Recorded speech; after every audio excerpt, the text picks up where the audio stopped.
Listo. Buenas noches con todos los participantes del curso de toma y transporte de muestras para detección de SARS-CoV-2. El día de hoy vamos a realizar la charla a cargo de la licenciada Chandel Farroñay García. ¿Sí? Recomendarles que por favor mantengan sus micros apagados y también sus cámaras para poder tener una buena charla. Muy bien. Adelante, licenciada Chandel, ya puede iniciar.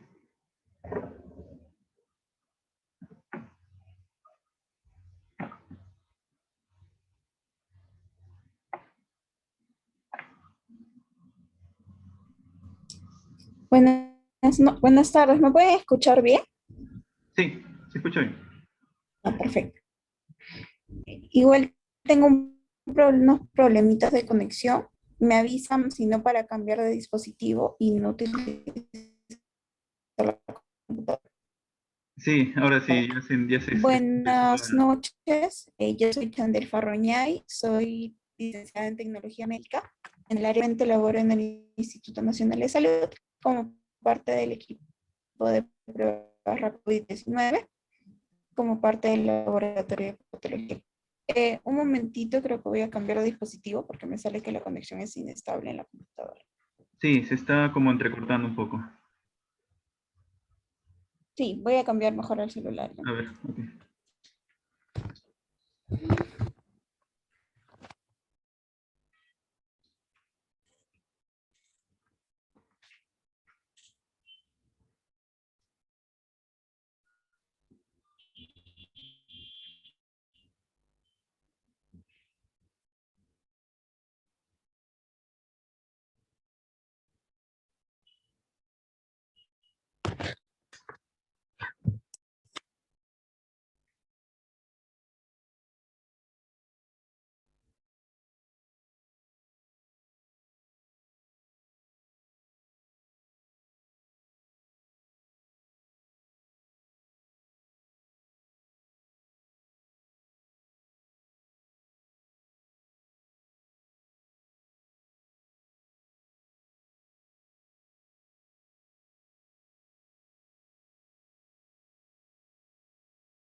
Ya, ahora sí, voy a compartir las pantallas de aquí.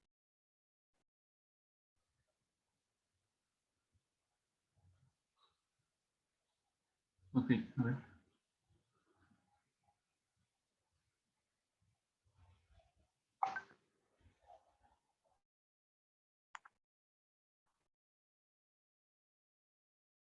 Ya, ahora sí. Bueno, ya me presenté. Vamos a iniciar ahora sí con la ponencia. En el día de hoy voy a tocar el tema de toma de muestras de hisopados para PCR, centrándome en las toma de muestra de hisopados nasofaringios y orofaringios, que es lo que se utiliza comúnmente para el diagnóstico de COVID. Iniciamos con unas generalidades.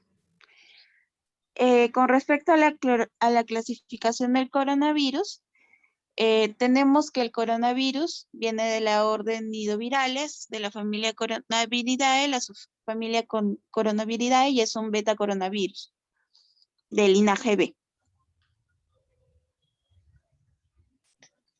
La forma también del coronavirus tiene varios genes que no son estructurales, algunos cuatro que sí son estructurales, que nos dan ciertas proteínas que forman parte del virus. Uno de ellos es el de la nucleocápside, el de la membrana, el spike, que es el que desarrolla mayormente la respuesta la respuesta inmunológica, y el de la membrana. Ya.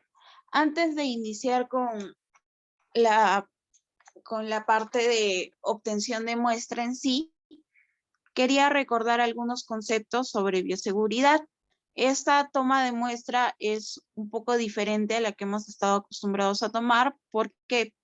Porque es muy probable que el paciente nos estornude o nos tosa. Así que acá cobran las medidas de bioseguridad mucha importancia. Hay que recordar también que la bioseguridad es un conjunto de normas y medidas hechas para proteger al personal de salud, que seríamos nosotros, frente a riesgos biológicos, químicos o físicos, a los que estaría expuesto en el desempeño de sus funciones. Y siempre recordar que también a los pacientes y al medio ambiente. Como dice esta definición, la bioseguridad no solo nos sirve para protegernos, ¿no? Para yo como Chandel no contagiarme, no contraer la infección por SARS-CoV-2, sino desarrollar la COVID-19. Me sirve también para proteger a mis pacientes, a los pacientes que estoy atendiendo todos los días y al medio ambiente. En primer lugar, el ambiente de la toma de muestra. El ambiente de la toma de muestra y en general donde nosotros ubiquemos un área COVID tiene que tener un flujo unidireccional. ¿A qué me refiero con esto?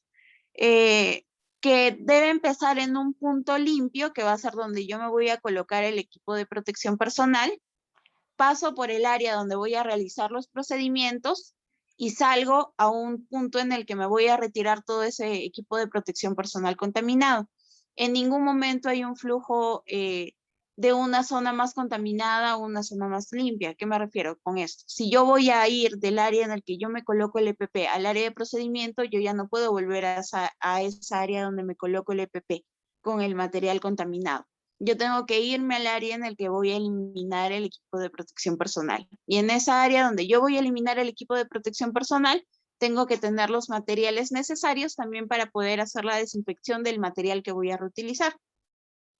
Con respecto ya propiamente al ambiente de la toma de muestra, la Organización Mundial de Salud no nos especifica, ¿no? Este ambiente tiene que tener tales dimensiones. Cada una de las normativas de cada país nos puede identificar eso, pero lo que sí nos menciona es que en procedimientos que puedan generar aerosoles, yo tengo que tener ventilación natural con un flujo de aire de al menos 160 litros por segundo por paciente, o habitaciones de presión negativa con al menos 12 cambios de aire por hora y controle la dirección del flujo del aire cuando se utilice ventilación mecánica. Acá vamos a ver lo de la ventilación natural. También tiene un documento en el que mencionan cómo yo puedo obtener ventilación natural adecuada para los procedimientos y para evitar infecciones por organismos que se transmiten por la vía aérea, ¿no? Por ejemplo, podemos ver en las imágenes, en la de abajo, que tiene que tener un flujo de aire de entrada y de salida. Ese es el flujo transversal, que es el más común, una puerta de entrada del aire y una otra de salida, que puede ser 2 ventanas colocadas frente a frente, la torre de viento, la chimenea y otro tipo de chimenea. Ese es un documento que ya está publicado ya hace años, que él se puede revisar para obtener una buena ventilación natural. Ahí también nos dan unos números, ¿no? El flujo de aire con al menos 160 litros por segundo por paciente. Que esto podemos lograrlo, como vemos, en una habitación de 7 por 6 por 3 metros, con una ventana abierta al 50% con una puerta abierta, o mucho mejor, tenemos una mejor tasa de ventilación con una ventana abierta al 100% con una puerta abierta. Pero vemos que cuando nosotros cerramos las ventanas, cerramos uno de los orificios de entrada o de salida, como en este caso la puerta se ha cerrado, baja la tasa de ventilación. Y otra cosa que es importante con respecto al ambiente donde yo voy a realizar la obtención de muestra, es que tiene que ser un ambiente en el que solo estén las personas que van a realizar la atención. ¿A qué me refiero con esto? Que si yo voy a tomar la muestra, solo tiene que estar en el ambiente donde voy a realizar el procedimiento, solo tengo que estar el tomador, que sería en este caso yo, y el paciente. Nadie más. No puede haber tal vez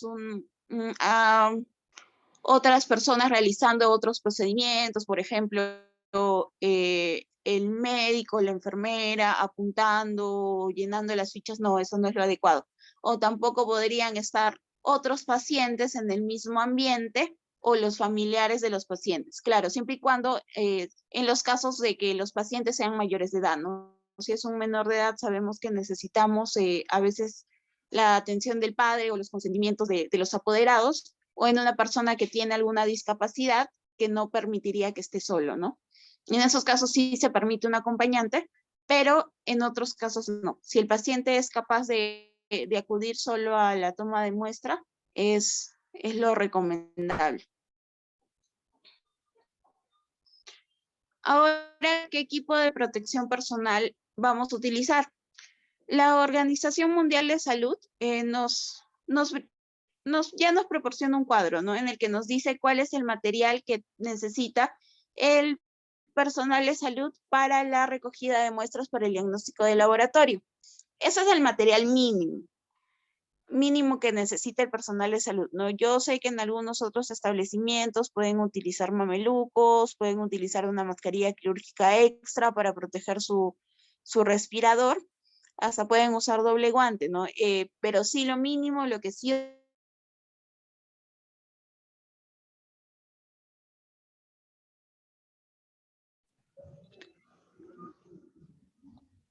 ¿Me escuchan? Me parece que se Se paró. le fue el audio, sí, después del que Sí, dijo lo mínimo. ya, ahora sí. Sí, ahora sí. Lo mínimo que necesitamos es el mandilón, que sería la bata,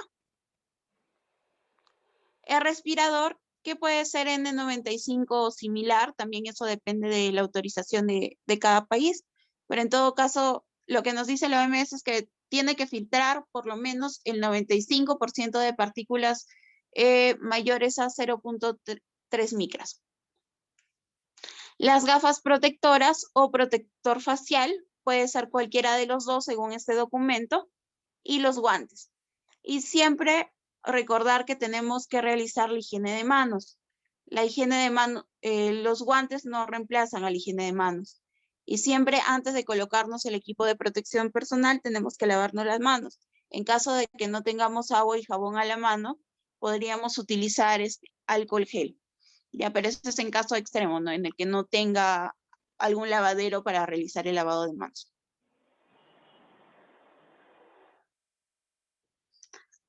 El protector facial también nos han dado algunas descripciones de cómo tiene que ser. Tiene que ser hecho de un material de plástico transparente. ¿Para qué? Para que yo pueda observar correctamente, para tener una buena visibilidad. Tiene que tener una banda ajustable para poder ajustarlo firmemente alrededor de la cabeza y la frente.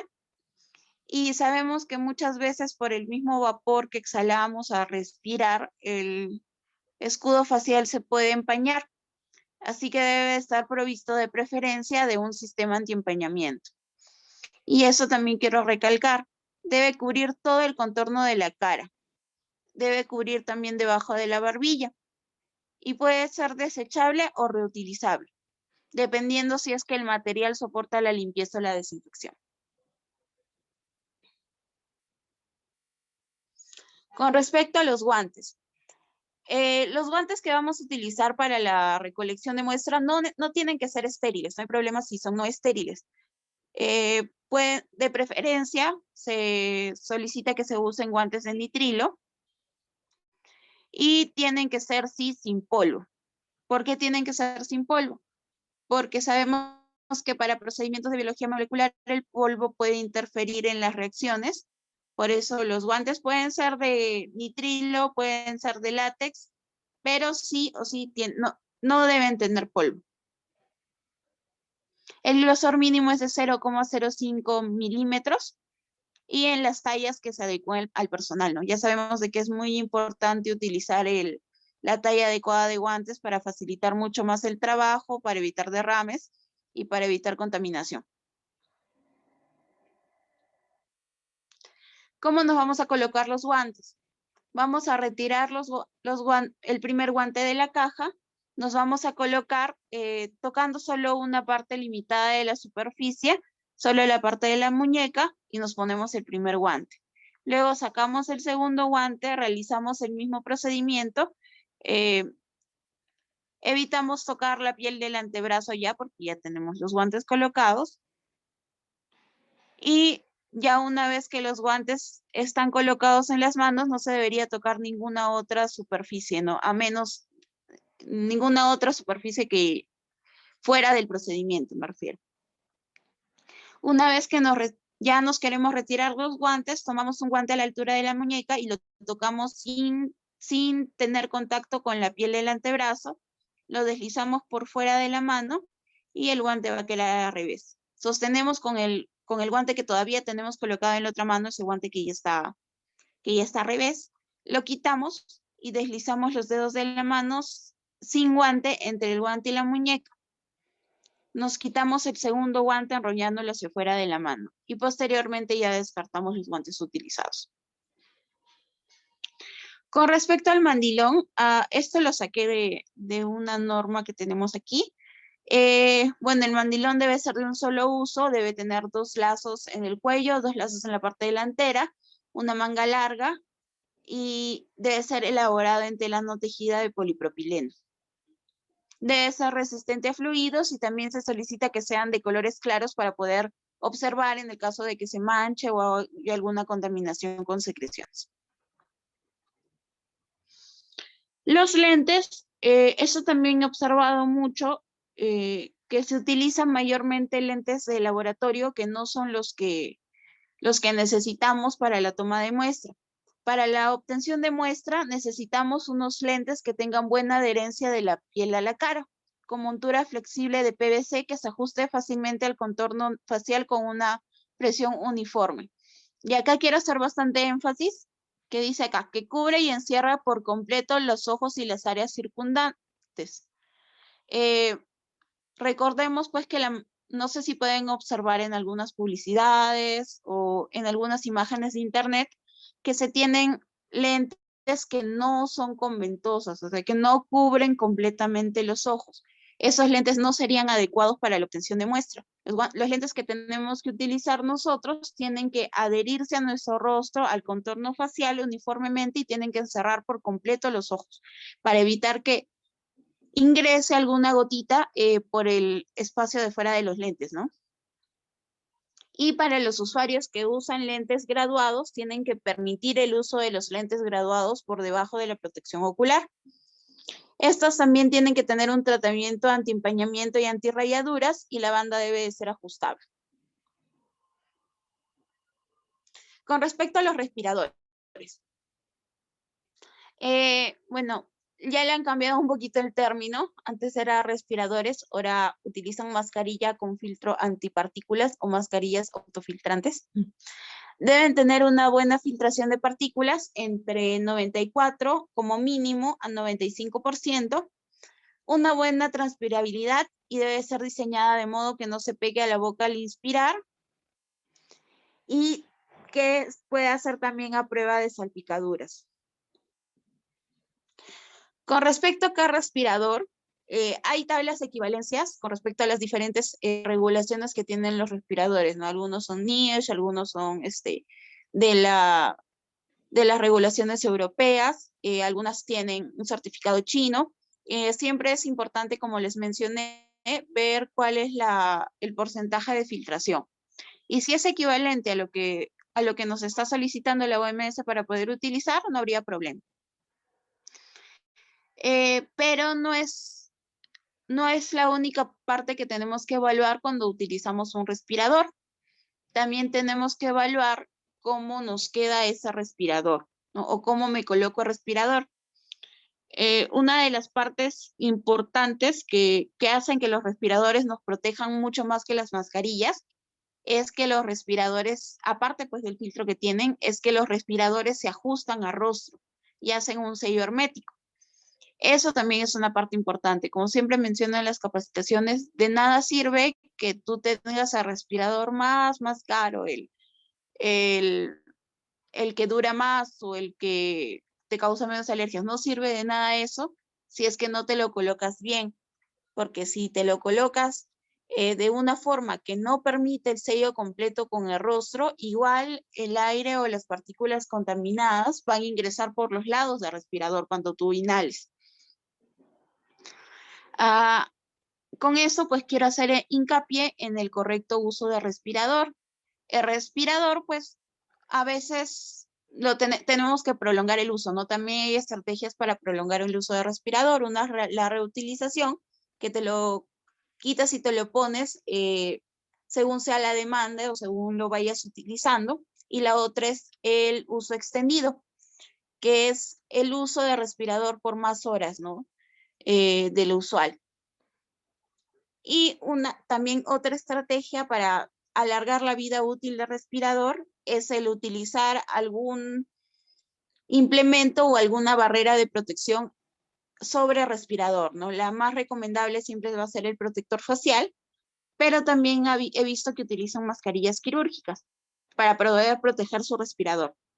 Bueno, no hay ninguna contraindicación a que se coloque la mascarilla quirúrgica por sobre el respirador, porque sí va a proteger la parte externa, pero lo que sí no es ideal y lo que sí no se debe realizar es colocar la mascarilla quirúrgica por debajo del respirador.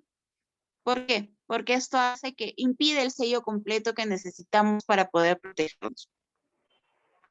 Y con eso también les quiero mencionar que los respiradores, según la Organización Mundial de Salud, si no me equivoco, lo puedes usar hasta 8 horas, ese es el uso extendido, y hasta 5 reutilizaciones, ¿no? Pero sí, cada vez que hay momentos en los que tienes que eliminar sí o sí el respirador.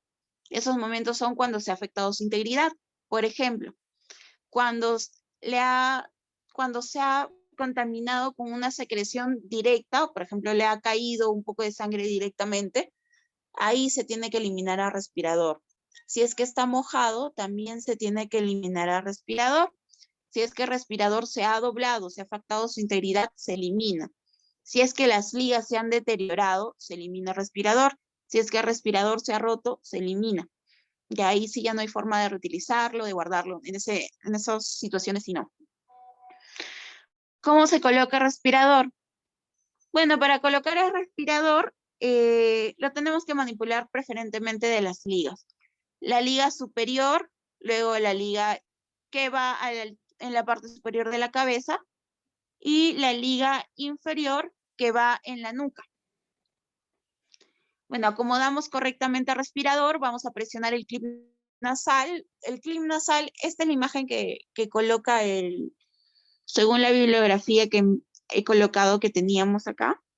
Pero bueno, les recomendaría que también al momento de acomodar el respirador, después de rostro de haber puesto las ligas, vuelvan a presionar el clip y el clip lo presionen de tal forma que que se amolde completamente su rostro. Ya para eso, pues para amoldarlo completamente al rostro lo tienen que tener puesto, no se debe realizar antes de colocárselo. Se asegura que se amolda completamente al rostro y ahí vamos a hacer la verificación del ajuste. ¿Cómo hacemos la verificación del ajuste? Vamos a esta imagen de acá. Como pueden ver aquí, tiene sus manos colocadas sobre el respirador. Lo que van a hacer es inhalar profundamente. Tienen que sentir un poquito de resistencia cuando inhalan. Y cuando exhalan, también tienen que exhalar bastante aire. Colocan sus manos alrededor del respirador y no deben sentir que sale aire. No debe salir aire por ningún lado. Ahí sí ya han verificado que el respirador está correctamente ajustado. Ya sabemos qué equipo de protección personal tenemos que utilizar y ahora vamos al material de toma de muestra. Los hisopos que vamos a utilizar para esta toma tienen que ser hisopos de mango de poliestireno y punta de dacrón o nylon. ¿Por qué no pueden ser hisopos de madera con algodón? Esta imagen que ven acá, este gráfico, es un cuadro.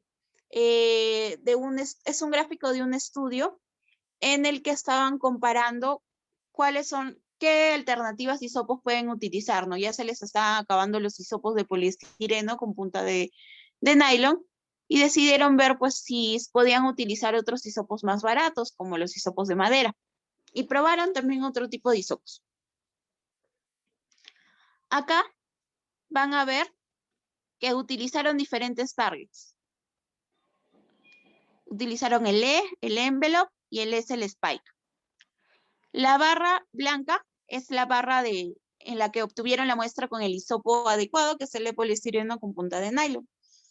Y la barra gris son las muestras en las que fueron obtenidas con el hisopo de madera. Como pueden ver en el primero, para el E, estos son los ciclos que se necesitaron para detectar la carga viral. Para el E, se necesitó de más ciclos para detectar el target con los hisopos de madera, mientras que en el S no se detectó. Con el hisopo de madera no se detectó nada. ¿Eso qué nos quiere decir? Que hay una inhibición que ya se sabía también por otros estudios en otros virus con la PCR, que hay una inhibición de algún componente de los hisopos de madera con respecto a la PCR. Ahora seguimos con los hisopos. Los hisopos que vamos a utilizar son dos. Uno, que es uno delgado, que nos va a servir para el hisopado nasofaringeo, es uno delgado flexible, y otro que es un poco más grueso, que eso lo vamos a utilizar para el hisopado orofaringeo. También esos hisopos tienen que tener un doblez en el mango, porque al momento de colocarlo dentro del medio de transporte viral voy a tener que romper el mango. Y si no tuvieran ese doblez, sería muy, muy incómodo y podría hasta contaminar la muestra colocando el mango, ¿no? Porque de la zona que vamos a manipular los hisopos para la toma de muestra va a ser detrás del doblez, no, esta zona de acá. No lo vamos a manipular por acá arriba.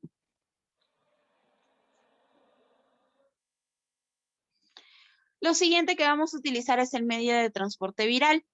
El medio de transporte viral contiene sustancias, caldos que hacen que el virus se mantenga estable dentro del medio. También contienen antimicóticos, antifúngicos, que nos ayudan a evitar la contaminación y contienen un indicador de pH, que en su mayoría es rojo de fenol. ¿Por qué les hago énfasis en esto? Porque hay algunos... ¿Para qué nos sirve saber lo del indicador del pH?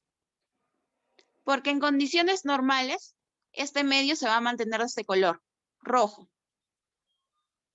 Sin embargo, si yo voy a mi almacén, saco un medio que nunca ha sido utilizado, y yo veo que no tiene este color rojo, sino ha virado, tal vez sea acidificado, entonces yo voy a dudar de la estabilidad o de utilizar ese medio en un paciente, ¿no? Esto me refiero siempre y cuando antes de obtener la muestra, ¿no? Lo saco del almacén para obtener la muestra, veo que ha cambiado de color, pues pensaría un poquito antes de utilizarlo, ¿no? En realidad no lo utilizaría. También con respecto a la fecha de vencimiento, tengo que fijarme en la fecha de vencimiento antes de utilizar el medio de transporte y tengo que fijarme que está correctamente cerrado y que no se ha derramado. Ya. Ahora vamos a la parte del hisopado. El hisopado que vamos a obtener primero va a ser el hisopado nasofaringeo. Para esto quiero repasar un poquito de la anatomía de la nasofaringe para poder estar de la cabeza, para poder estar seguros dónde vamos a obtener la muestra. La muestra la vamos a obtener aquí, en esta zona. Esta es la primera que vamos a obtener en la nasofaringe, para el hisopado nasofaringeo. La segunda la vamos a obtener acá, que sería la orofaringe. Como podemos ver, en las fosas nasales tenemos tres turbinas. La inferior, la media, la superior. Y estas pues forman meatos, ¿no? Meato inferior, meato medio, superior. nosotros vamos a ingresar por debajo de la turbina inferior, por este meato de acá, por el meato inferior. Como pueden ver, bueno, y esos son y este de acá también es el septum. Como pueden ver, si es que yo ingreso, y este es uno de los errores más frecuentes que observo en las tomas de muestra, siempre, lo que hacen es ingresar el hisopo de esta forma, así, hacia arriba, pensando que ahí pues van a encontrar la nasofaringe. Cuando si podemos ver la anatomía de la cabeza, yo ingreso a la nasofaringe de esta forma, porque tengo que ir por debajo de la turbina inferior, por el suelo de la fosa nasal. Yo voy a ingresar así. Si yo ingreso así, pues no voy a llegar a ningún lado y le voy a causar, lo voy a lastimar al paciente, o si ingreso también de esta forma, voy a chocar con una de las otras turbinas o voy a ingresar a uno de los meatos que no es el adecuado, pero al final no voy a llegar a la nasofaringe.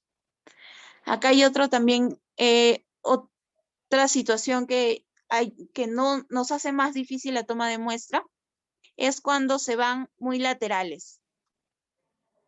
Como pueden ver, el agujero al que tenemos que entrar está casi pegado al septum. Si yo me voy de forma muy lateral, voy a chocar con la turbina inferior y eso no me va a ayudar para nada.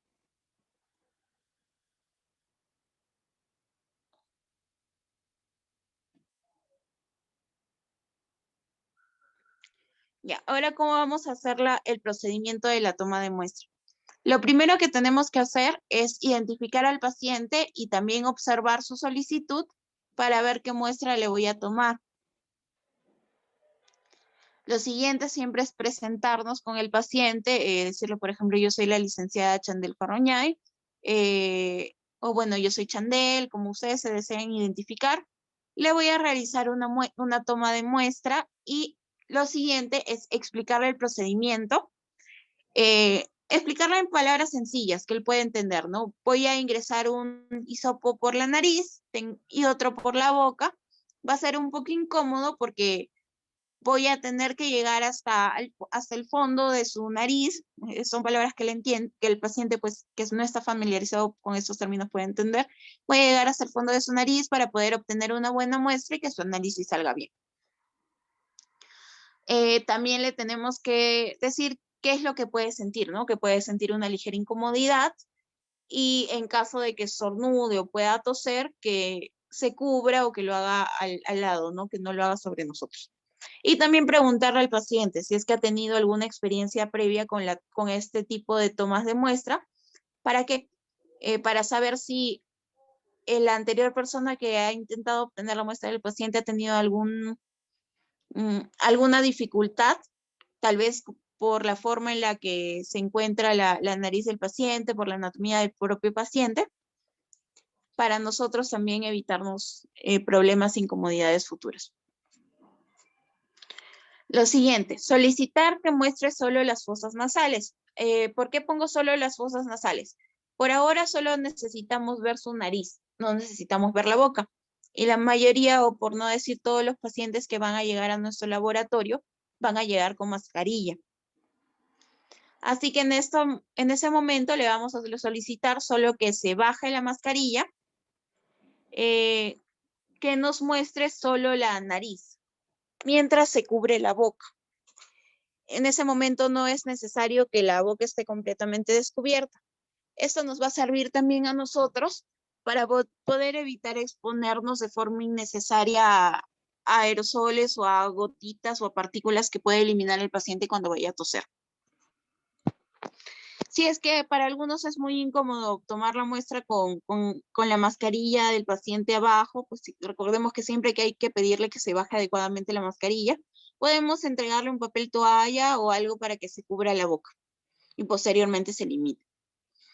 Le podemos solicitar que incline la cabeza entre 45 a 70 grados. ¿A qué no me refiero con 45 a 70 grados? Lo máximo que puede girar la cabeza es en este ángulo de aquí, que pueden ver. Este es de 70 grados con respecto a este eje aquí, como ven. No hay que pedirle que eleve la cabeza mucho o que o que incline la cabeza demasiado. ¿Por qué? Porque recordemos la anatomía que hemos visto hace un ratito, ¿no? Imagínense que todo este eje, ya, por ejemplo, cuando yo ingreso en esta imagen de aquí, ven que no ingresa de frente, ¿no? Lo que hace es ingresar ligeramente el hisopo hacia abajo, porque el paciente ha levantado la cabeza. Si levantara la cabeza mucho más, tendría que variar el ángulo en el que yo ingreso el hisopo. Y sería muy incómodo para el paciente y muy incómodo para mí. Ya, lo que normalmente me pasa cuando los pacientes les digo, señor, le voy a tomar un hisopado de la nariz, es que elevan demasiado la cabeza. En ese momento hay que corregirlos. Hay que decirle, señor, mire hacia el frente y ahí nosotros le indicamos cuánto va a inclinar la cabeza. Vamos a ingresar el hisopo por el suelo de la fosa nasal hasta sentir la pared de la nasofaringe. Recuerden, es por abajo, va a ser por abajo de la turbina inferior. Seguimos el piso de la fosa nasal y este movimiento no debemos sentir ninguna resistencia. Si es que hay una resistencia, pues es que tal vez el paciente tiene el tabique desviado, tiene alguna obstrucción en las fosas nasales, o nosotros hemos ingresado de forma inadecuada con el hisopo.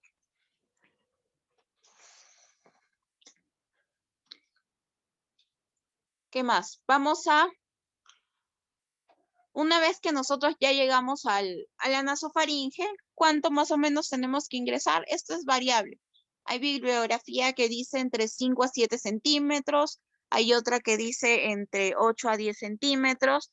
Realmente esto es variable. Tenemos que sentir la pared, sentir un tope. Por eso también tenemos que hacer un movimiento delicado. Como pueden ver en el GIF que se está proyectando, el tomador de muestra coge el hisopo como si fuera un lápiz o como si fuera un pincel. En ningún momento lo coge como si fuera, no sé, como si fuera a apuñalar al paciente, ¿no? Lo coge delicadamente y con suavidad para poder sentir el fondo de la nasofaringe. En ese momento rotamos el hisopo. El número de rotaciones también, dependiendo de la bibliografía o de la entidad, es bastante variable, ¿no? Acá nosotros utilizamos aproximadamente 5 rotaciones. He leído algunos que también usan 2. Es variable. Pero sí tenemos que rotar el hisopo una vez que hayamos ingresado a la nasofaringe, porque yo quiero la muestra, no la quiero de la fosa nasal, sino la quiero de la nasofaringe. El procedimiento debe durar entre 5 a 10 segundos.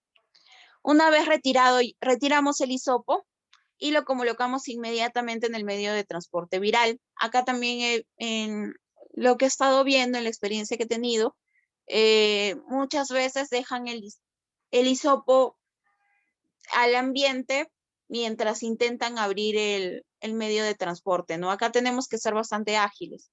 Mientras con una mano yo hisopo, en la otra mano tengo el medio y ya estoy abriéndolo, ¿no? El hisopo no puede estar mucho tiempo expuesto al ambiente. ¿Por qué? Porque lo puedo contaminar. En cualquier momento me puedo chocar con cualquier otra cosa y contamino mi hisopo o contamino mi superficie. Ingresamos el hisopo al medio de transporte viral, rompemos el mango. Para esto es importante que el mango ya venga precortado. Como les mencioné, debe tener un punto de rotura. Y cerramos la tapa del tubo. Acá he puesto en rojito una observación. Necesitamos que el paciente se retire el exceso de mucosidad de la nariz. ¿Por qué? Porque el tener mucha mucosidad nos va a impedir la toma de muestra y también nosotros queremos coger muestra de la nasofaringe, no del moquito. Incluso para algunas pruebas, por ejemplo, ahorita estamos hablando de moleculares, pero si van a hacer pruebas de antígeno, he visto de primera mano que el exceso de moco va a hacer que todo el buffer se ponga viscoso y muchas veces no puede correr. Así que hay que recordar esto. En el momento de explicarle el procedimiento y preguntarle al paciente, también tenemos que agregar si es que tiene mucosidad, que por favor se limpie. Bueno, este es el procedimiento de hisopado orofaringio.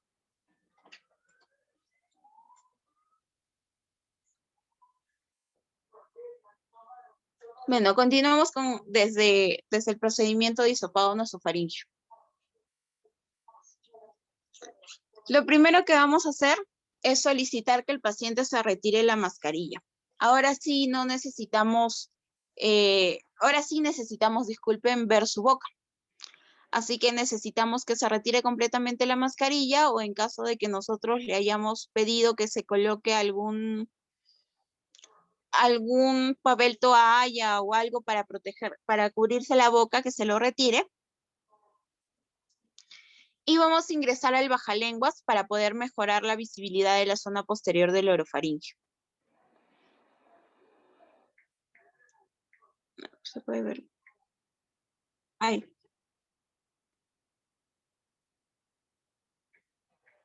Ya, esto lo vamos a...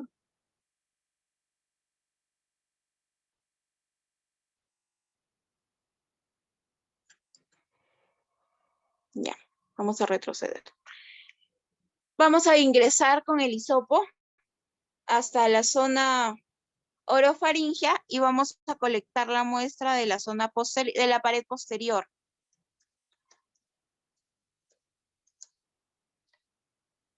Hay bibliografía que menciona hasta de las amígdalas realmente. La que observé de la CDC nos menciona de la pared posterior y de los pilares tonsilares. Pero lo que sí no debemos tocar nunca, en el caso de estas tomas de muestra, es la lengua, las encías, los dientes, las mejillas, ni la úvula.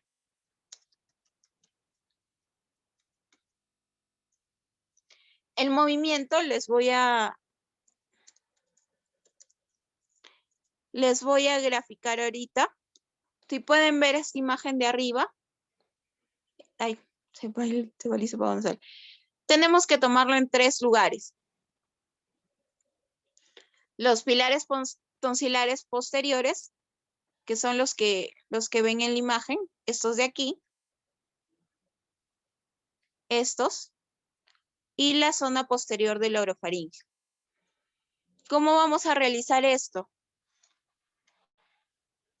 Lo vamos a hacer, puede ser con un movimiento en U, evitando tocar la úvula, o con un movimiento en 3 tiempos. Iniciamos acá, seguimos al centro, y al otro pilar tonsilar. Con estos movimientos evitamos tocar la úvula, y recuerden que tenemos que utilizar el bajalenguas para que el hisopo no toque la lengua. Retiramos el hisopo y lo colocamos inmediatamente en el medio de transporte viral. Luego de esto vamos a romper el mango del hisopo y vamos a cerrar el tubo. Bueno, lo que recomendamos es rotular el tubo con los datos del paciente, nombres y apellidos completos, el documento nacional de identidad, la edad y la fecha de colección de muestras. Esto también es una recomendación sobre la cual pues no hay muchos estudios realmente. Solo encontré un estudio de hisopados,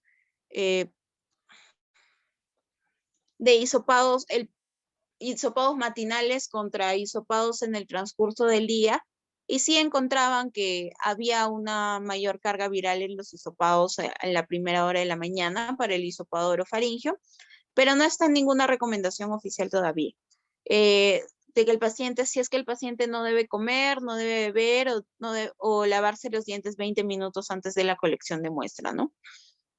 Eso pues, por otros procedimientos, por ejemplo, la recolección de muestras de esputo, sí se puede inferir, ¿no? Que si es que el paciente no come, no bebe o no se ha lavado los dientes, vamos a obtener una mayor carga viral. Pero como les mencioné, no está colocado en guías de forma oficial, y hay un estudio en lo que busqué. Solo había un estudio en el que me mencionaba, ¿no? Comparaban los hisopados matinales versus los hisopados en el transcurso del día.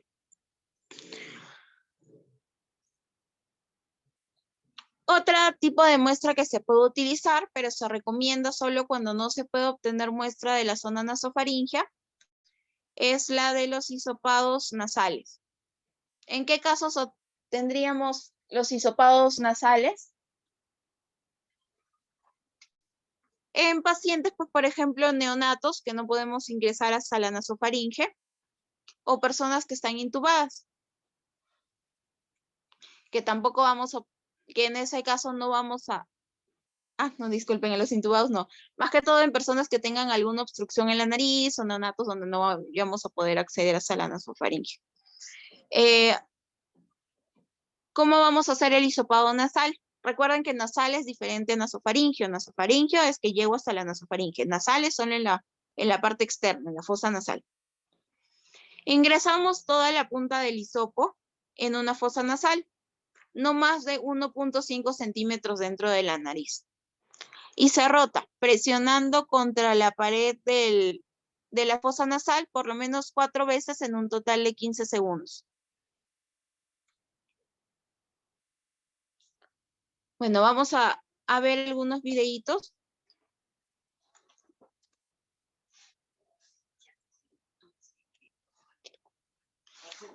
Ya. Vamos a ver algunos videitos.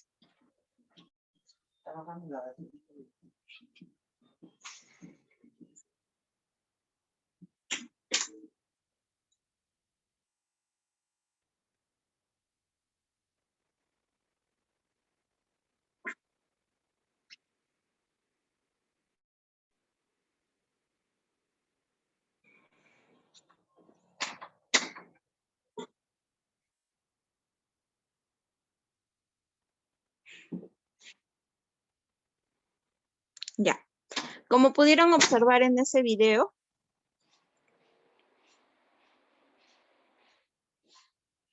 como pudieron observar en ese video, el hisopo ingresa por el suelo esta es una vista, ¿no? De cómo ingresa el hisopo. El hisopo ingresa por el suelo de la fosa nasal sin ninguna obstrucción. Luego de eso se llega hasta el fondo de la nasofaringe, hasta la pared posterior. Ahí se realizan los giros, como les mencioné, entre 3 a 5 giros, 2 a 5 giros. Realizan los giros y retiran el hisopo.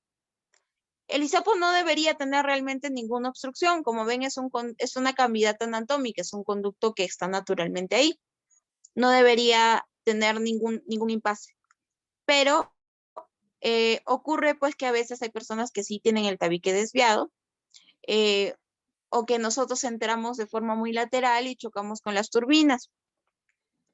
En ese caso, si es que no hemos podido detectar ese defecto o esa desviación antes de ingresar el hisopo, pues podemos irnos a la otra fosa nasal.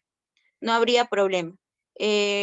Les recomiendo que en vez de estar intentando varias veces en una fosa nasal y poder lastimar al paciente, mejor lo intenten en la otra fosa nasal.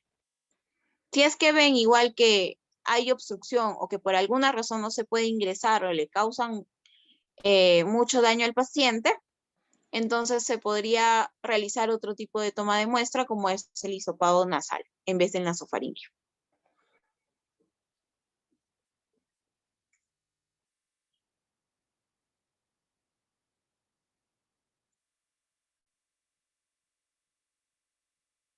Ahora vamos a observar el video del hisopado orofaringeo. Acá hay un error. Quiero que ustedes sean muy minuciosos para observar en qué momento se equivoca la persona que toma la muestra.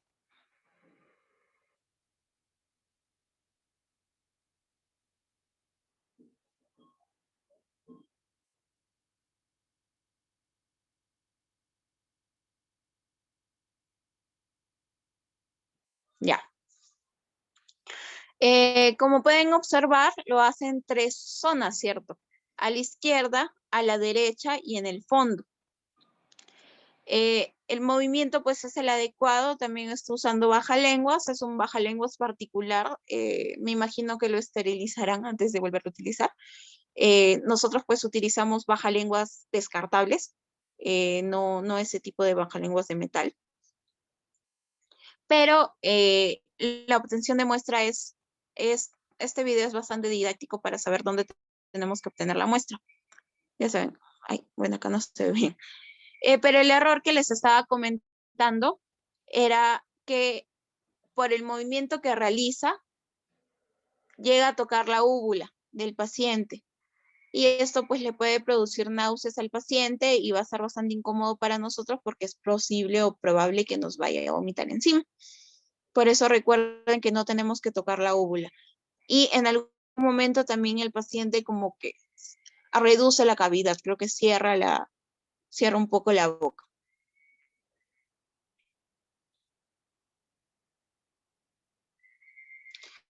Con esto ya podemos pasar a los errores comunes que se observan al momento de obtener la muestra.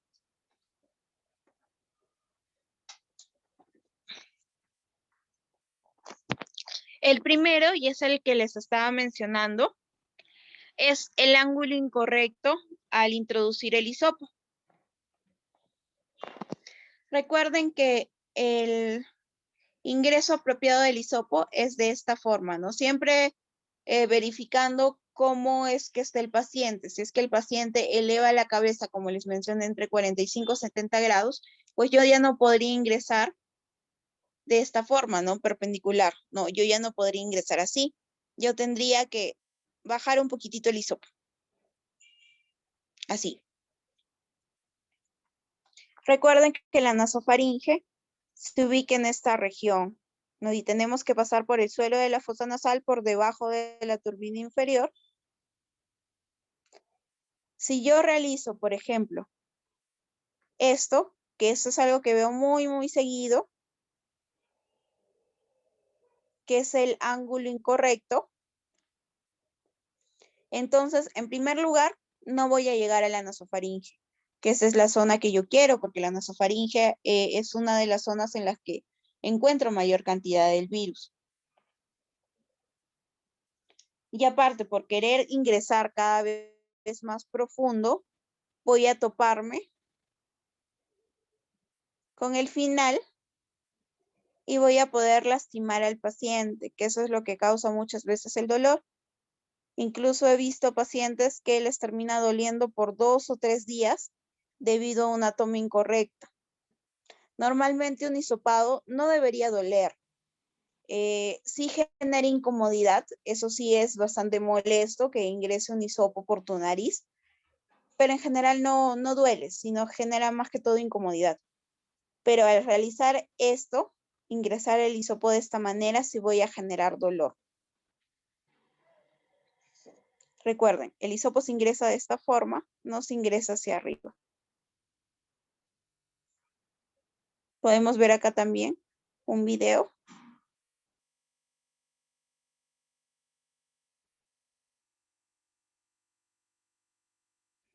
Ya. Como pueden ver acá también, bueno, vamos a examinar esta imagen, ¿ya? Lo primero es que está utilizando los guantes adecuados. Bueno, son guantes de nitrilo que no tienen polvo. También está cogiendo el hisopo de la forma adecuada, ¿no? Lo está cogiendo como si fuera un lápiz. Lo siguiente es que está manipulando el hisopo solo por detrás de la zona de ruptura. Acá hay un error que quiero que ustedes vean, que la paciente tiene la boca descubierta. El siguiente error es el ángulo con el que he ingresado. Ya podrán visualizar ya en sus casas cómo debió haber sido el ángulo en el que debió haber ingresado. Si ponemos tal vez un suelo que siga el lado de la oreja de la paciente, en videos no puedo dibujar, pero el ángulo pues debió haber variado. Debió tal vez elevar un poco más la mano para que baje un poco el hisopo y pueda llegar hasta la nasofaringe. La nasofaringe está más o menos a la altura de la oreja. Eso les va a servir bastante. Cuando ustedes ingresen, imaginen que están intentando llegar a la orejita. Eso les va a servir para poder ingresar el hisopo de forma correcta y saber más o menos el ángulo en el que pueden ingresar.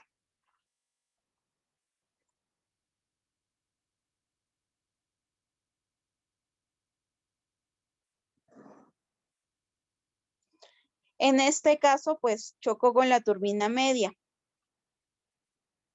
Y como ven también, normalmente cuando ingresamos el hisopo, es variable, como les mencioné, porque varía con las dimensiones de rostro de cada uno, pero más o menos llega hasta la altura de la zona de ruptura. Hasta esa longitud, más o menos es lo que ingresa el hisopo, ¿no? ¿Cómo se van a dar cuenta también que no lo han ingresado adecuadamente, aparte de si no manejan muy bien lo del ángulo?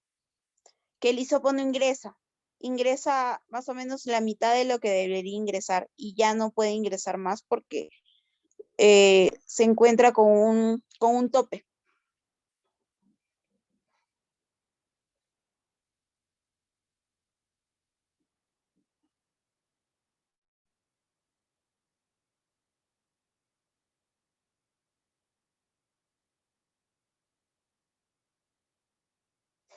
En este caso, incluso subió mucho más, ¿no?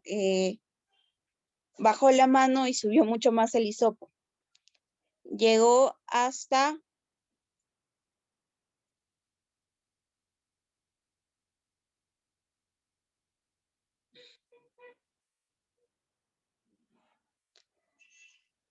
a ver, me da todo turbina.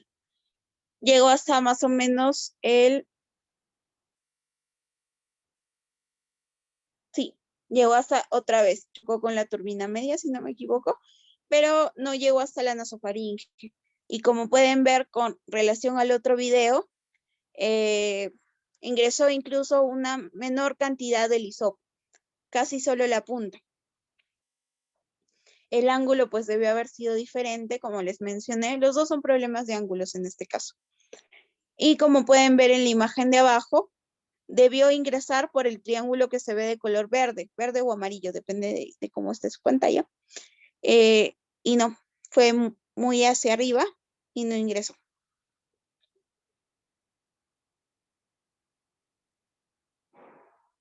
Otro de los errores también frecuentes es que se le solicita que el paciente eleve demasiado la barbilla, como en este caso. Pueden ver esta imagen de acá. Si bien dice 70 grados, pero esto incluso parece que es mucho más. Y en el caso, pues, de que el paciente hubiera estado así, el hisopo debió haber ingresado así. Como pueden ver que estoy dibujando, debe haber ingresado así. Recuerden que tienen que llegar hasta la oreja, en teoría, ¿no? La dirección es hacia la orejita. Pero como pueden ver, también depende de la flexibilidad de los hisopos en realidad, pero la mayoría de hisopos que yo he utilizado no tienen esta curvatura, no se doblan así. Estos hisopos son mucho más flexibles de los que utilizamos. Así que, a mi opinión, con los hisopos que estamos utilizando actualmente, debió haber ingresado de esta forma. No haber ingresado desde acá. Porque si hubiera ingresado desde acá, hubiera chocado. Y no hubiera ingresado a la nasofaringe. Que recuerden, tienen que seguir el suelo de la fosa nasal. Otro de los errores que pasa bastante es que ingresan con el ángulo adecuado. Está todo bien, intentan por el suelo de la fosa nasal, pero el problema es que lo hacen de forma muy lateral, muy lejos de la línea medial, muy lejos del septum, y en ese momento pues pueden chocar con la turbina.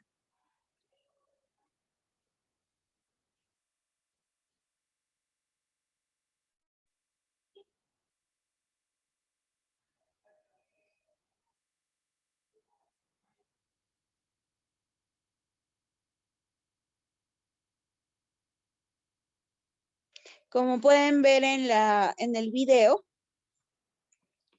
si es que colocamos el hisopo de forma muy lateral, nos vamos a chocar con la turbina inferior y nos va a impedir el pase del hisopo. Y bueno, también le vamos a causar dolor al paciente, como podemos ver en el rostro de la señorita del video.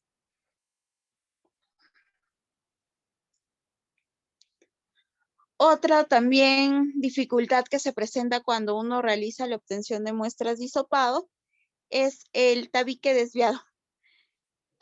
Esto, como ya les mencioné, si es que yo encuentro que una fosa nasal presenta esto, ¿no? Presenta una desviación o una obstrucción, pues yo sin forzar el hisopo, porque al forzar o el intentar ingresar donde hay una desviación voy a causar dolor, puedo causar hasta sangrado, me voy a la otra fosa nasal.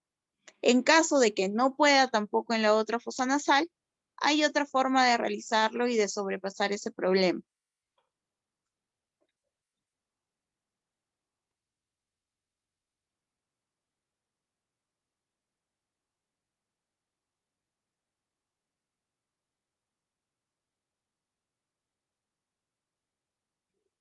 Ya, les mencionaba justo también en el mismo video, si es que encuentran resistencia, lo ideal es cambiar el de fosa nasal. Pero si es que ya no se puede, pues como pueden ver en el video que ingresó,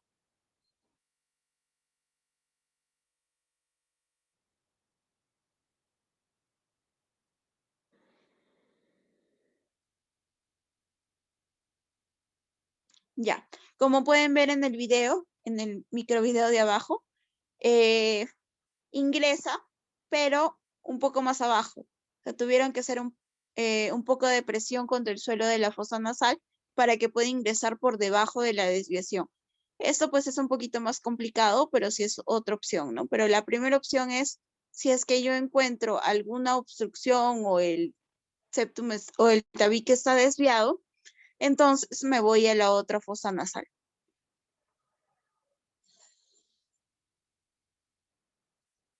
Con respecto a la obtención de muestras orofaringeas inadecuadas. El error más común que también he observado es que como tienen mucho tiempo de práctica en los hisopados orofaringeos, ya no usan bajalenguas. Dicen, no, yo sé que al paciente le tengo que decir que abra la boca así, que diga tal palabra, que saque la lengua, y ya no es necesario para mí utilizar bajalenguas. Pero igual hay que recordar que no sabemos cómo va a reaccionar los pacientes a la introducción de un cuerpo dentro de su garganta, dentro de su faringe. Así que para este caso yo sí les voy a recomendar que sí utilicen bajalenguas sí o sí.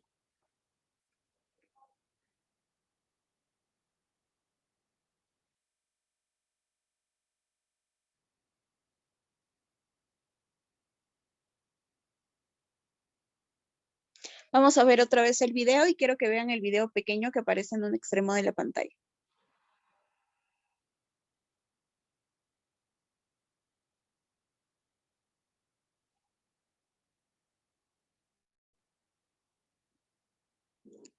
Ya. Lo primero en este video que podemos ver es que no utilizó bajalenguas y el hisopo chocó con la lengua, chocó con la parte superior del paladar y lo que también ocurrió es que el hisopo chocó con la úvula.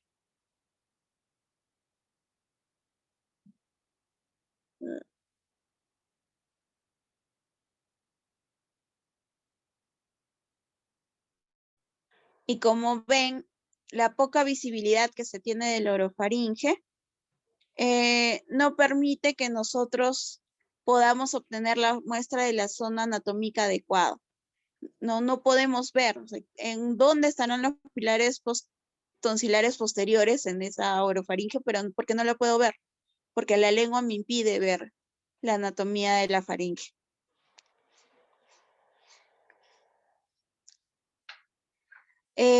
Otra también parte de la ponencia es sobre la recogida y la conservación de las muestras. ¿Cómo vamos a transportar los hisopados? Los hisopados, recuerden que esos hisopos que hemos obtenido de la nasofaringe y del orofaringe se van a colocar los dos hisopos dentro del mismo medio de transporte viral. Ya no es que se coloca el hisopo nasofaríngeo en un medio y el hisopo orofaríngeo en el otro. Los dos se colocan en el mismo medio. Ya, tengo mi tubo con el medio de transporte viral y con la muestra. Vamos a ver el cuadro de la Organización Mundial de Salud. Para los hisopados, el material recogido son hisopos floculados de dacrón o poliéster con medio de transporte viral. Algo que también me olvidé de mencionarles en la primera imagen es que los hisopos van a ser floculados. ¿A qué se refiere con hisopos floculados? Que son hisopos, vamos a ver si puedo hacer anotaciones aquí. No, parece que no. Ya. Pero las hebras que tienen los hisopos, imagínense como si fuera una cabecita de un diente de león, algo así. Las hebras no traspasan la cabecita, o sea, solo están colocadas por encima. ¿Eso para qué me sirve? Eso quiere decir que absorbe menos cantidad de muestra. O sea, que la muestra no se va a introducir a la cabecita del hisopo, que va a permanecer en el exterior, ¿no? Así que al momento de yo colocar el hisopo dentro del medio de transporte viral, mayor cantidad de muestra se va a quedar en el medio de transporte viral y menor cantidad de muestra en el hisopo. La temperatura recomendada para la conservación o envío al laboratorio hasta la realización de la prueba desde la colección de muestra es de 2 a 8 grados si es que el tiempo es menor a 12 días y menor a 72 grados si es que el tiempo es mayor a 12 días. Eso también pues puede variar según la normativa nacional, ¿no? Por ejemplo, acá en Perú es 3 días. Si es que la vas a procesar en menos de 3 días, es de 2 a 8. Si es que te vas a demorar más de 3 días, es menos de 70 grados. El lavado bronquialveolar también es otro tipo de muestra que se puede utilizar. Se coloca en un recipiente estéril con medio de transporte viral. Y si es que no tenemos medio de transporte viral, se puede utilizar solución salina estéril. Y la duración de la conservación de muestras de 2 a 8 grados puede ser diferente al indicado, ¿no? Lo que te mencionan acá en este cuadro es según los materiales que están colocados acá. Si varían los materiales, pues no te aseguran la conservación de muestra. En lavado bronquialveolar, de 2 a 8 grados si es menor a 12 días y menor a 70 grados si es que te vas a demorar más de 2 días. Aquí parece que hay un pequeño error en el cuadro. Pero lo mismo con el aspirado endotraqueal. Recipiente estéril con medio de transporte viral. En caso de que se vaya a utilizar esputo, de 2 a 8 grados, si es que se va a procesar en menos de 2 días. Y de menos 70 grados, si es que se va a procesar en más de 2 días. En tejidos, de la misma forma.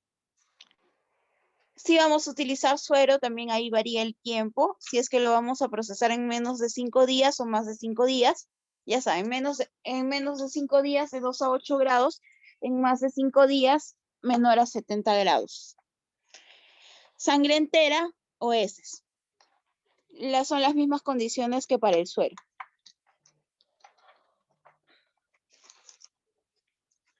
Y para el transporte y conservación de muestras, con respecto al transporte, para transportar las muestras desde el laboratorio en el que se colectan al laboratorio de referencia, vamos a tener que utilizar el triple embalaje dado por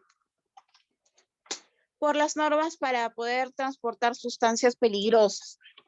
Esta sustancia es una sustancia de tipo B, es una sustancia peligrosa B, ¿ya? Así que vamos a recordar cómo es el triple embalaje. El triple embalaje, como su nombre lo indica, contiene 3 componentes. El primero, que es el contenedor primario, que en este caso va a ser el tubo pues, que contiene mi muestra. Si yo estuviera transportando un tubo de sangre, va a ser el tubo Vacutainer o lo que yo utilice. Si es que estuviera transportando una muestra de orina, pues va a ser mi frasco boca ancha, ¿no? Lo mismo con el esputo. Pero en este caso, el tubo primario es mi tubo del medio de transporte viral. Lo siguiente es el contenedor secundario. El contenedor secundario, su definición es un envase estanco con tapa que pueda contener los derrames. En caso de que ocurra algo, se derrame algún tubo primario. Este contenedor secundario tiene que tener también su señal de riesgo biológico. Y el contenedor secundario puede variar entre si va a ser tal vez un envase como les mencioné, o también puede ser una bolsa Ziploc. Y el contenedor externo. El contenedor externo va a ser el que va a proteger a los contenedores anteriores de las inclemencias del clima, de algún accidente que ocurra. Los va a proteger, por eso tiene que ser de un envase rígido. Puede ser un cooler o una caja de Tecnopor. En este caso, pues, para otras muestras puede ser hasta una caja de madera. Disculpen, de cartón. Pero en estas muestras, como yo necesito mantener la temperatura, porque recuerden que lo vamos a transportar de 2 a 8 grados, voy a necesitar un embalaje que mantenga la temperatura. Así que tengo que utilizar una caja de Tecnopor o tal vez un cooler o un termo. Y como mencioné en el punto anterior, necesito mantener la temperatura, así que voy a utilizar paquetes refrigerantes. Ese es el sistema que les estoy mencionando, ya esquematizado. El recipiente primario también es un envase estanco, que es a prueba de filtraciones y derrames, que este va a contener a la muestra. Se envuelve en un material absorbente para retener todo el fluido en caso de que ocurra rotura o fuga. ¿Para qué? Porque si es que, por ejemplo, estoy transportando 10 medios de transporte viral, se me derrama uno, va a contaminar o va a todos los otros 9 medios. Pero si es que yo lo he colocado dentro de un material absorbente y retiene todo el fluido y tiene pues una envoltura individual, ese derrame solo se va a contener en esa envoltura individual y ya no va a afectar a mis otros medios. Lo siguiente es el embalaje secundario, que es un envase a prueba de filtraciones y derrames que encierra y protege el recipiente primario. Se pueden colocar varios recipientes primarios dentro de un embalaje secundario. Por ejemplo, no es necesario que yo tenga un embalaje secundario para cada uno de los embalajes, de los tubos primarios. Se envuelve material amortiguador en los tubos primarios para colocarlos dentro del envase secundario, para evitar la fricción entre ellos y su posible ruptura. Asimismo, colocar el suficiente material absorbente para contener todo el material en caso de derrame o fuga del contenido. Y lo siguiente es un embalaje exterior. Este embalaje va a proteger el contenido de los elementos exteriores que puedan causar daños físicos mientras el paquete se encuentra en tránsito. Recuerden que estas normas que estoy mencionando son para transporte vía terrestre. Hay otras normas también que requieren otros documentos para el transporte por vía aérea. Las dimensiones mínimas del embalaje exterior no deben ser inferiores a 100 por 100 milímetros y el embalaje secundario se coloca dentro del embalaje exterior como un material amortiguador. Otra cosa que también quería mencionar, que es un error frecuente al momento de colocar las muestras en el sistema de, disculpen, se fue, en el sistema de triple embalaje, es que se coloca el paquete refrigerante en contacto con la muestra. Esto va a ser un pequeño ejercicio. ¿Qué pasa si es que yo pongo en contacto directo tal vez una muestra de sangre con hielo? ¿Qué puede ocurrir? Se podría hemolizar, ¿cierto? Ya. ¿Qué pasa si es que yo a las etiquetas de mis tubos les pongo agua o se mojan? Se va a deteriorar la etiqueta, se puede salir la etiqueta y no voy a saber de qué paciente es el tubo. Por eso no es adecuado poner los paquetes refrigerantes en contacto con ninguna muestra. Los paquetes refrigerantes se colocan entre el embalaje secundario y el embalaje exterior. No se colocan en contacto con el recipiente primario porque pueden alterar la muestra, incluso pueden afectar al rotulado, ¿no? Al etiquetado de la muestra. Este es un esquema de cómo se realiza el triple embalaje. Como pueden observar aquí,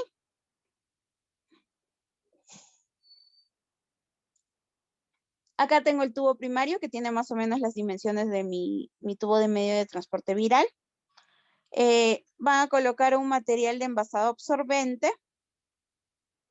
¿Para qué? Para en caso de que se derrame, ese material absorba el derrame y lo van a colocar en un contenedor secundario. Este contenedor secundario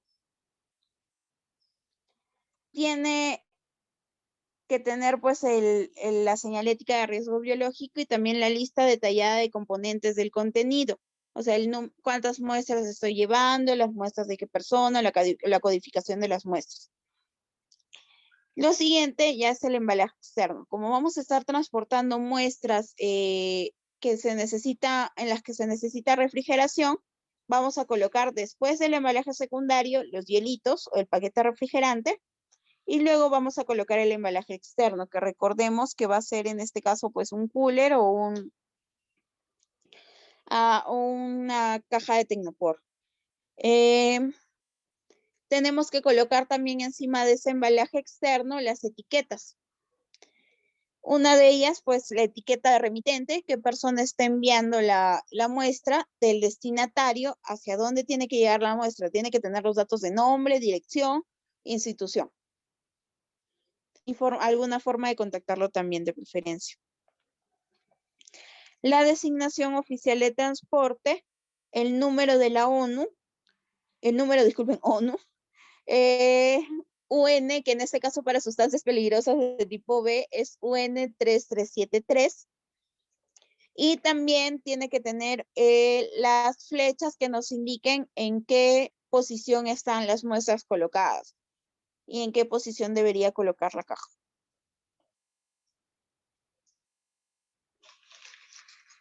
Esto sería todo con respecto a la ponencia. Igual me voy a quedar un rato más escuchando a ver si tienen algunas preguntas. Voy a estar atenta. ¿Ya? Eso sería todo.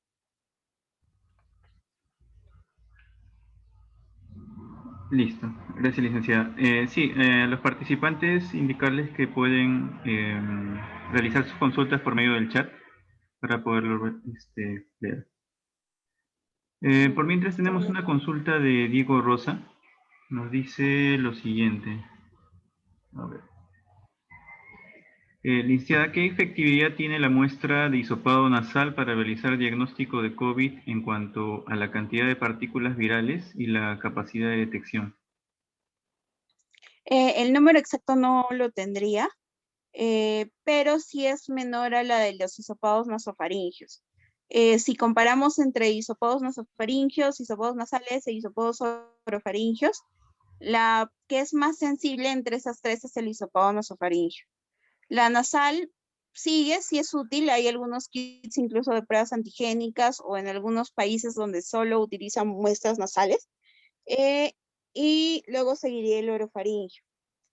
Pero, ¿qué me puede ayudar a escoger entre lo que yo voy a usar? Si voy a usar una muestra nasofaringea y una muestra nasal, es lo primero el acceso. Si es que yo no puedo acceder a la nasofaringe, entonces me voy a una muestra a la nasal, ¿no? Y otra cosa que también hay otros países que lo están utilizando es cuando quieren hacer el automuestreo, que quieren que su población, para evitar exponer al personal de salud y también para hacer mucho más rápido esto del testeo del COVID, lo que hacen es que su población se haga solo hisopado nasal. La sensibilidad en realidad es menor, pero se compensa un poco con el hecho de que puedes obtener más muestras. En sí la sensibilidad sí es menor que un hisopado nasofaringeo, pero tienes que evaluarlo para qué lo vas a usar y si es que te da más ventajas en ese caso que el hisopado nasofaringeo.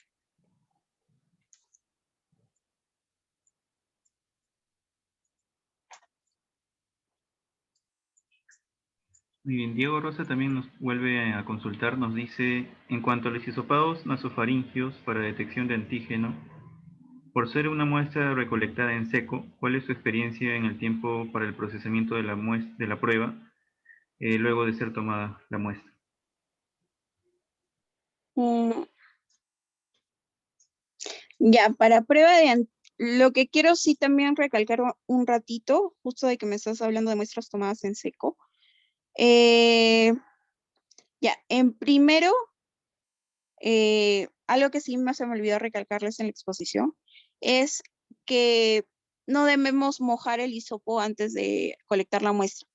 Eso es algo que sí también he visto varias veces en varias oportunidades que mojan el hisopo con el medio de transporte viral antes de colectar la muestra.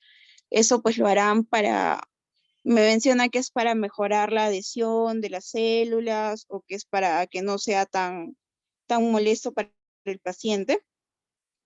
Pero eso no se debería realizar porque el medio de transporte viral en realidad tiene sustancias irritantes que pueden causarle daño al paciente. Lo otro con respecto a cuánto yo debería demorar para procesar la prueba antigénica después de que yo tomo el hisopado, eso es inmediatamente. Yo tomo un hisopado, inmediatamente lo coloco en el buffer y proceso la prueba. Si no me equivoco, también dependiendo de las pruebas de antígenos, cada uno tiene su tiempo de duración, ¿no? Disculpen, su tiempo de conservación, pero ya dentro del buffer. En ningún momento te dice que tengas el hisopo solo. Te dice, la colocas después del buffer y en el buffer puedes esperar tal vez entre 1 o 2 horas las que he estado utilizando. Entre 1 o 2 horas para que recién puedas procesar la prueba. Pero lo recomendable es siempre inmediatamente. Y hay que recordar también que las pruebas antigénicas, una de sus ventajas, en sí su principal ventaja, es que nos dan resultados entre 15 minutos a media hora. Así que hay que aprovechar esa fortaleza que tienen las pruebas antigénicas. No debería esperar mucho tiempo entre la colección de muestra hasta entregar un resultado.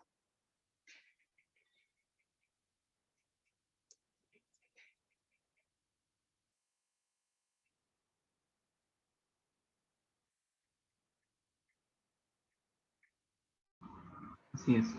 Si alguien tiene una consulta adicional, puedes escribirlo por medio del chat del Zoom para poder hacer la lectura.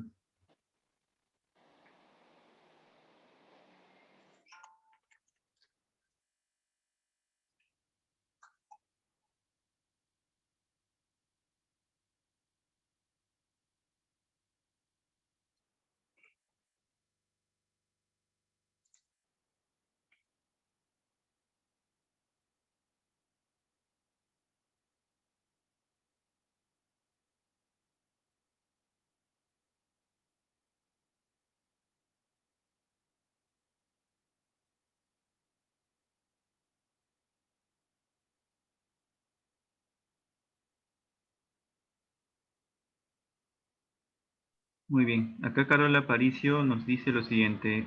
Al inicio de la pandemia era imposible encontrar medios de transporte por la alta demanda. Sí, justo estaba leyendo la En esas pregunta. situaciones se podía haber usado solución fisiológica u otro líquido. Eh, con respecto a eso, creo que sí habían protocolos en los que se podía utilizar solución fisiológica, pero siempre y cuando hayan sido estandarizados y validados por el laboratorio, ¿no? Y también recordar que si es que se utiliza solución fisiológica, esta una tiene que ser estéril y la otra es que el tiempo de conservación va a ser mucho menor. Si no me equivoco, decía, si es que vas a usar solución fisiológica, se tiene que hacer inmediatamente, ahí nomás la toma de muestra, ahí nomás disculpen el procesamiento. Y eso es algo que también quería mencionar. También habían, creo que publicado en el caso de que no encontraban el medio de transporte, habían publicado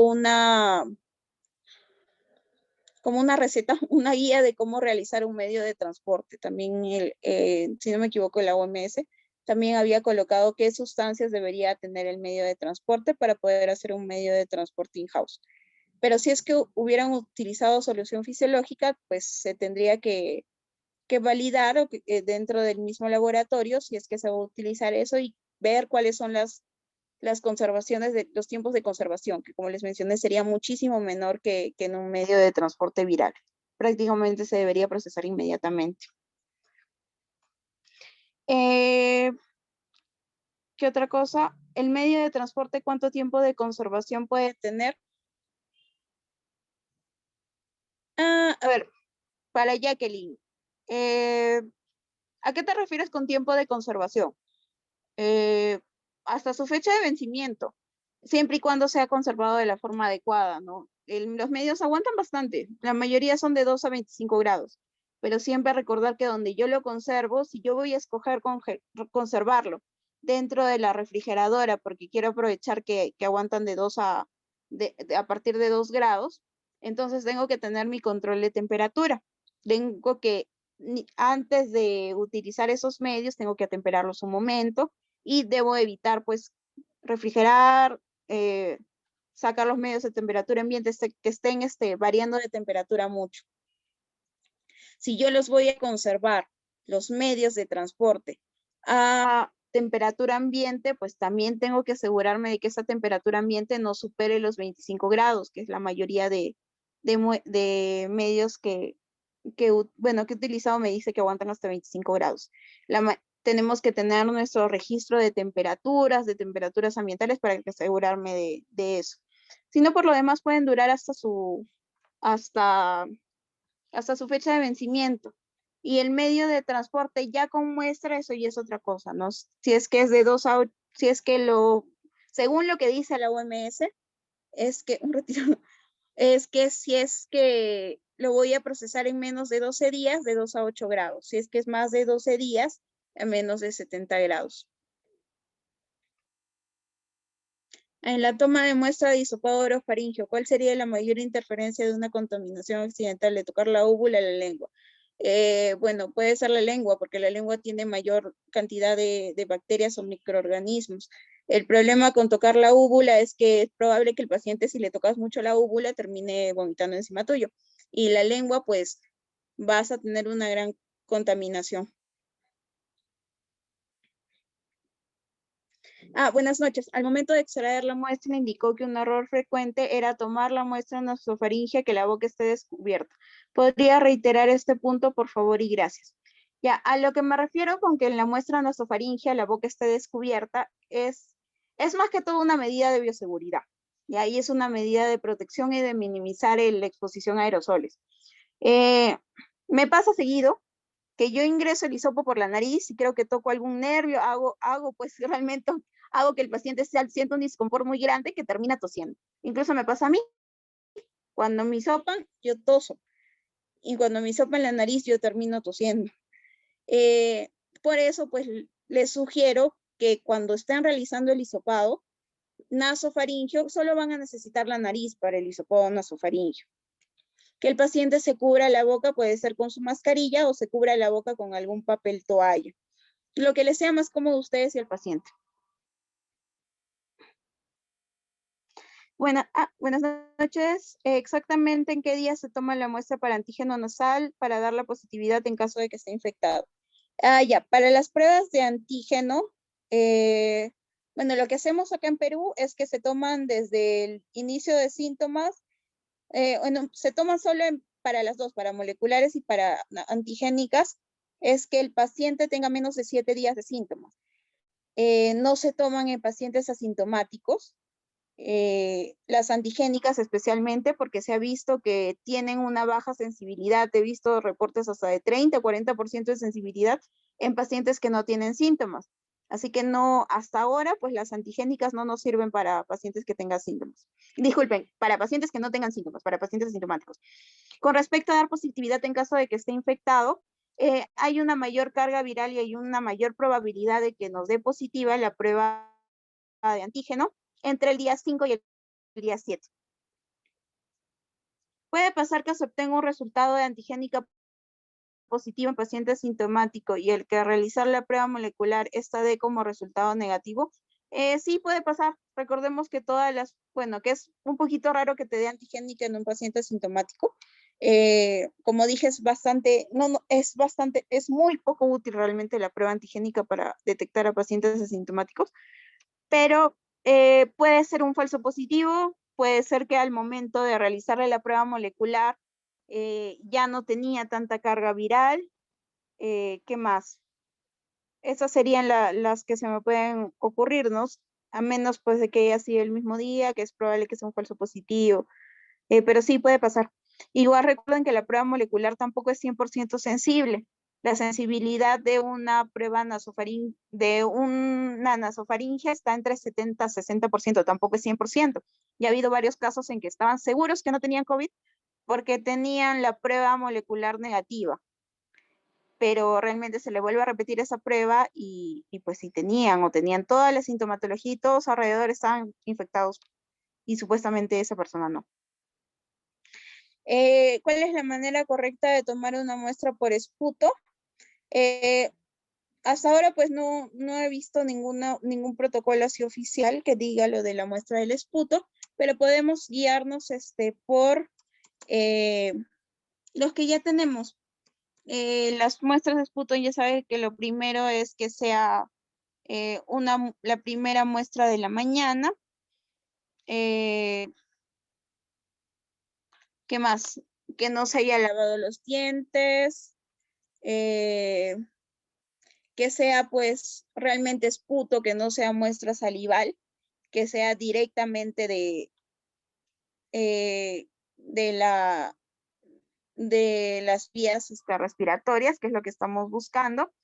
Ya saben que también los pacientes de preferencia no se tienen que haber lavado los dientes y el fondo, disculpen, el frasco pues tiene que estar la parte de afuera lo más limpio posible para que no haya habido ninguna posibilidad pues de contaminación, ¿no? Acá está, ya. Recuerden que también el esputo tiene que ser en pacientes que tengan una tos productiva, disculpen, una tos productiva. Si no tienen tos productiva, es muy probable que no me den muestra de esputo, sino me van a dar muestra de saliva. No se recomienda para casos sospechosos de COVID que el esputo sea inducido. No, y de nuevo, hay que repetirle la importancia al paciente de que necesitamos esputo, no necesitamos saliva, que tiene que inhalar profundamente y toser bastante fuerte para poder tener la muestra de esputo.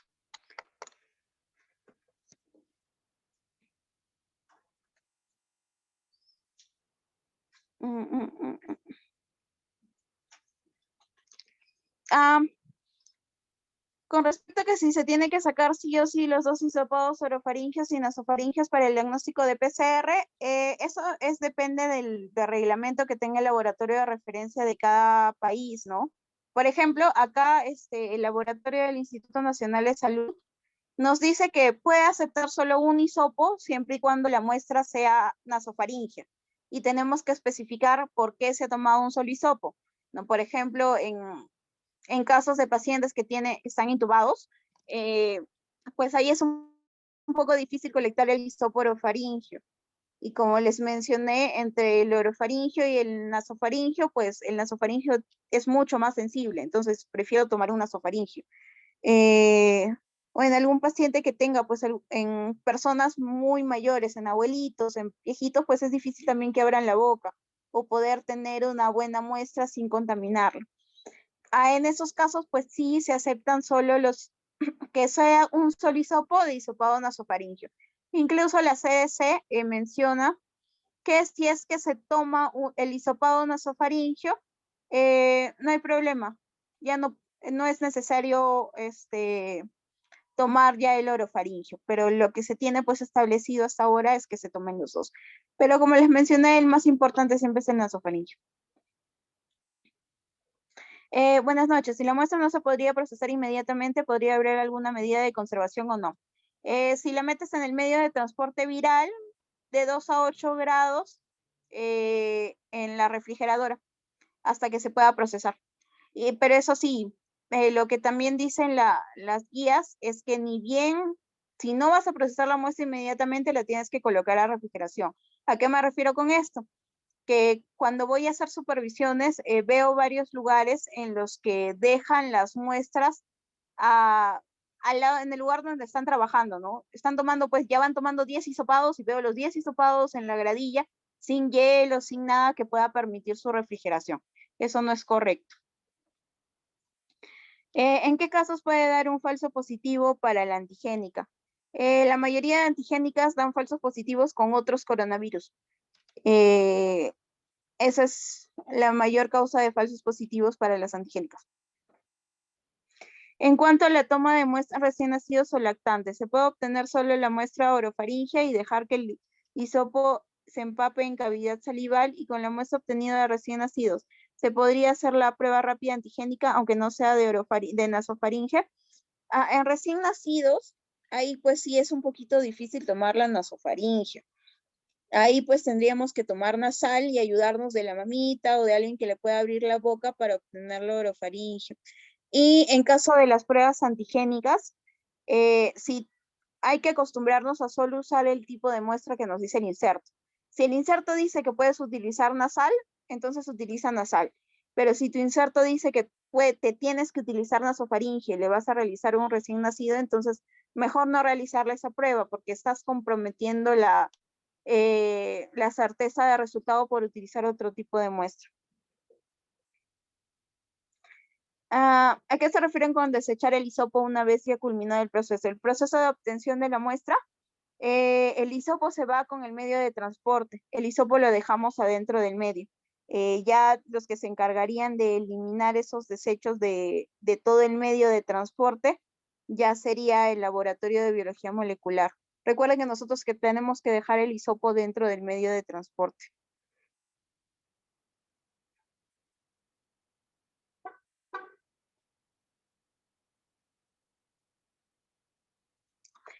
En cuanto a la zona de a la toma de muestra en pacientes hospitalizados o ambulatorios, la indumentaria de bioseguridad sería suficiente el uso del premandil, doble barbijo, máscara facial y utilizar posteriormente el pijama de forma normal. Ya. Lo que pasa es que ahí también vamos a ver algo. La OMS hasta creo que enero nos mencionaba que teníamos que usar respirador, no doble barbijo, ni doble mascarilla, nos decía respirador. De ahí cambió a que solo necesitábamos usar mascarilla quirúrgica, que eso pues a mí me daría un poco de miedo tomar un hisopado con solo mascarilla quirúrgica, porque queramos o no es probable que el paciente nos tosa, que al toser sí se produce una pequeña cantidad de aerosoles. Así que eso es un poquito complicado. Pero la indumentaria sería suficiente, la indumentaria que me mencionas. Lo que pasa es que, bueno, acá nos dicen que tenemos que usar esa indumentaria. Pero, por ejemplo, para irte es dependiendo del lugar donde vas a tomar la muestra. Si vamos a tomar pacientes ambulatorios, normal, ¿no? Mandilón, respirador, protector facial, guantes, y algunos les dan botitas, les dan cubrebotas, algunos no. Pero si es que vamos a ingresar, por ejemplo, a la UCI COVID, a tomar algún tipo de muestra o algún lugar donde sí haya una gran carga viral y sea un lugar cerrado, ahí sí, como son requisitos del área, te piden que te pongas mameluco o que te pongas el Tyvek o otras cosas. E incluso te piden que te pongas otro pijama, ¿no? Otra ropa ya quirúrgica.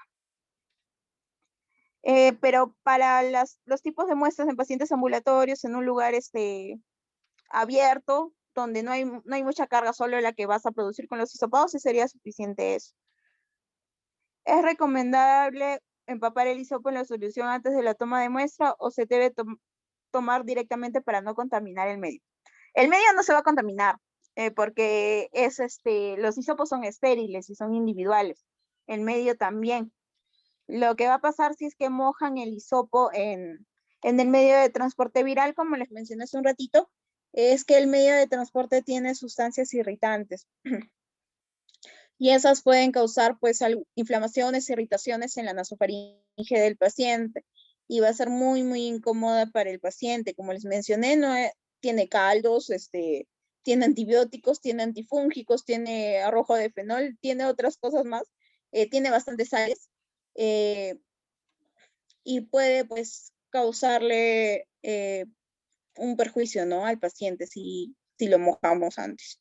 Por eso de preferencia no lo mojen. No es necesario mojarlo.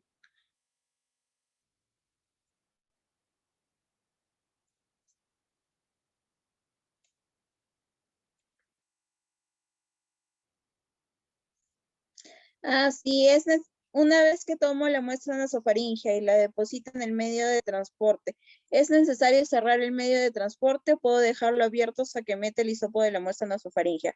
Lo recomendable es que ese medio de transporte permanezca protegido en todo momento. Yo tengo un movimiento que siempre les enseño en la capacitación presencial, que es cuando yo hisopo, yo tengo el medio de transporte en una mano y el hisopo en la otra. Y con mi dedo índice y pulgar voy abriendo la tapa del medio de transporte. Tomo el primer hisopo, introduzco el hisopo en medio de transporte, rompo el mango y la tapita solo la tengo elevadita cuando voy a poner el hisopo y la vuelvo a su sitio cuando ya terminé de romper el mango, ¿no? Solo levanto y bajo la tapa para mantenerlo protegido. No es muy bueno que lo dejen abierto en la gradilla mientras van a tomar el otro hisopado porque puede que le caiga algo al medio de transporte.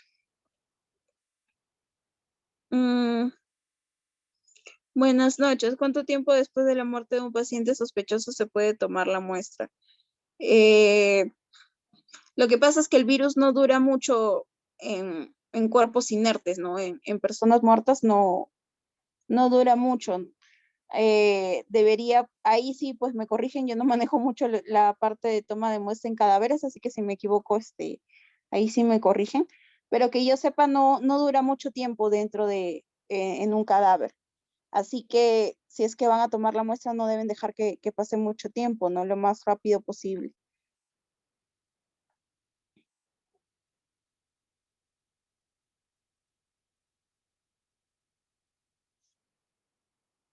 Ya, creo que esas son todas las preguntas.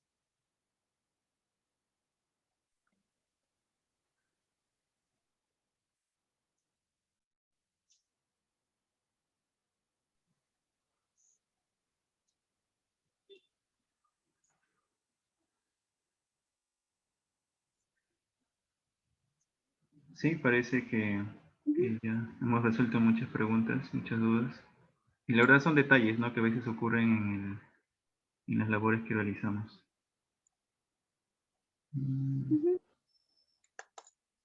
Ya, creo que eso Muy ya bien. sería todo entonces. Sí, Ya. listo. Gracias, licenciada Me Chandel, despido. por la ponencia. Y muy bien. Gracias. Muy bien, a todos los participantes, Hasta luego. gracias, sí. Bien, a todos los participantes se les va a compartir la diapositiva y un material complementario en cuanto a transporte por medio de los correos o por medio de por donde se han registrado. ¿Ok? Bueno, eso sería todo y gracias por participar en el día de hoy.